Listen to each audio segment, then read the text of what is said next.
اللہم ارزقنی حبک وحب من یحبنی یحبک وحب عملی یقربنی الی حبک. اور ایک اور دعا سکھائی. السلام علیکم ورحمۃ اللہ وبرکاتہ. امید ہے کہ سب دوست خیریت سے ہوں گے. مولانا طریق مسعود صاحب کی ویڈیو کو سماعت فرمائیں.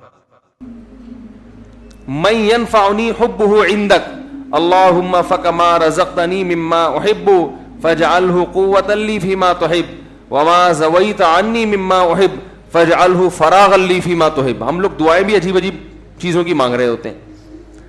کیسے پیارے الفاظ سکھائے. اے اللہ تو مجھے اپنی محبت دے دے, میرے دل میں کیا کر دے, اپنی محبت ڈال دے. وحب من ينفعنی حبہ عندک, اور ان لوگوں کی محبت بھی یا ان چیزوں کی محبت دل میں ڈال دے کہ جن سے محبت کرنے سے تیری محبت میں مزید ترقی ہو جائے. ایسی چیزوں کی محبت دل میں ڈال دے کہ ان کی محبت کا فائدہ ہو آخرت میں اور تیری محبت میں اضافہ ہو جائے. جیسے والدین کی محبت, بیوی بچوں کی محبت, اس سے اللہ کی محبت اور بڑھتی ہے نا, یہ تو اللہ کا حکم ہے. علماء کی محبت, نیک عمل کی محبت. اللہم فکما رزقتنی مما احب, اے اللہ تو نے جو مجھے میری محبوب چیزیں عطا کی ہیں تو فاجعلہ قوۃ لی فیما تحب, تو ان کو ذریعہ اور وسیلہ بنا دے اپنی محبت میں اضافے کا.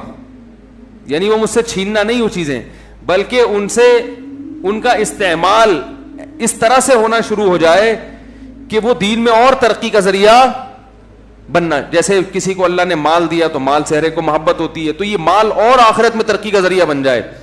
وما زویت عنی مما احب, اور جو میری محبوب چیزیں تو نے مجھے نہیں دی, میں چاہتا تھا لیکن نہیں ملی, تو ان کا نہ ملنا تیری محبت میں ترقی کا ذریعہ بن جائے.